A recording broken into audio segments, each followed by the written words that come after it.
Ano po mga ka-heavy, pauwi na po tayo sa ating motor pool. Nababa na po natin yung pump ng PC128-1. I-overhaul na po natin. Medyo mahirap lang, madulas at manuman natin pinaba. Pakita pa natin yung view sa harapan. Yan po yung view, no?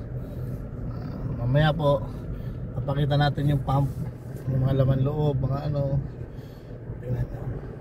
Malapit-lapit na naman yung bahay ko dito. 10 minutes away po driving.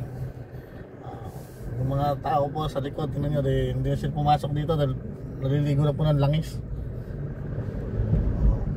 Pakita po natin muna yung view habang nila-drive tayo, mag-enjoy kayo sa view. Yung yan, pakita mo ito mami. Yan dun.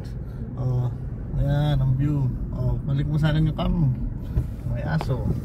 Yan, ganda ng view, no? Yung mga kamag-anak ko dyan, punta lang kayo sa bahay, gagalaw kayo dito.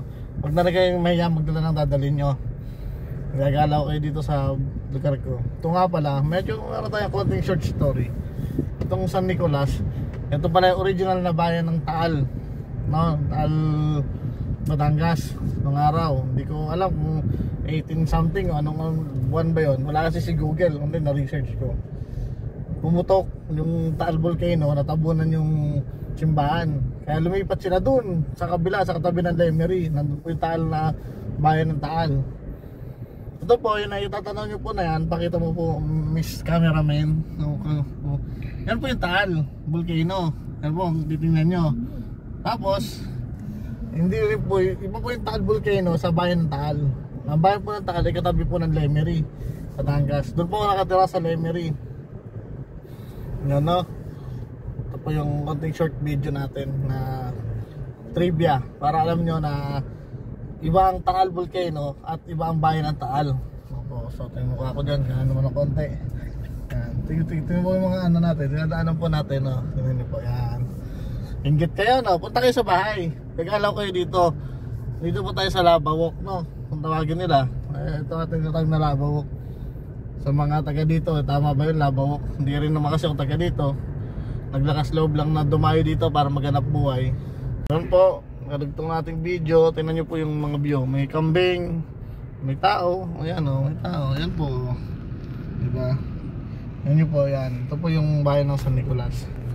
Makikita nyo po, ang nabuhay o karamihan ng tao dito ay pahingisda dyan sa lawanan. Marami pong nahuhuli dyan. Ang nahuhuli po dyan ay halo-halo. Karamihan po tilapia, pero marami po dyan yung tawilis. Tawilis ba yun? Tawilis. Kaya may bayan din dito na tinatawag na tawilisan. Yan. Medyo ano na po. Kain tayo dyan. Ay, huwag na, no? Hindi masarap kumain dyan. Ay, masarap naman, no? Kaso pangit po ang sauce. Ayan, no? Hindi na ano natin. Ayan, no? Di ba? Ayan nyo po yung bayan. Yan po yung mga haul po ng mga isda. Ayan. Ayan nyo po. Malapit na po tayo sa ano, na sa dulo ng ano, boulevard ba ito kung tawagin o Lava Walk. Yung natatanaw nyo po, medyo malapit-lapit. Ayan po yung police station ng San Nicolas, Batangas, no? Tingnan nyo po, madami rin yung mga local tourists na gumagala. Ayan. Bali ang nangyari, binlag ko na yung paggala ko, hindi ko na nag-vlog yung trabaho ko, pero okay lang naman po yun. Tingnan nyo po, liwa po tayo dito. Kaliwa po natin, makikita nyo po yung lumang simbahan ng Taal. Hindi ko lang alam kung anong 18 pumutok yan, no? Anong tabunan to.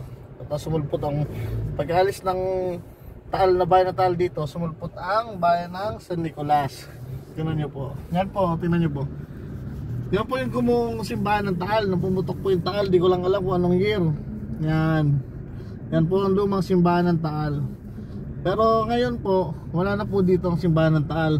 Ang bayan po ng Taal ay matatagpuan na po natin katabi ng Lemery, Batangas. Andun po makikita yung parang kang pumunta sa nakaraan, parang pumunta ng Ilocos. Andun din po yung mga lumang bahay, lahat nandun. Makikita nyo po. Pati yung bahay ng artistang si Ogie Alcacid nandun sa harapan ng Plaza ng Taal. Ogie, baka naman.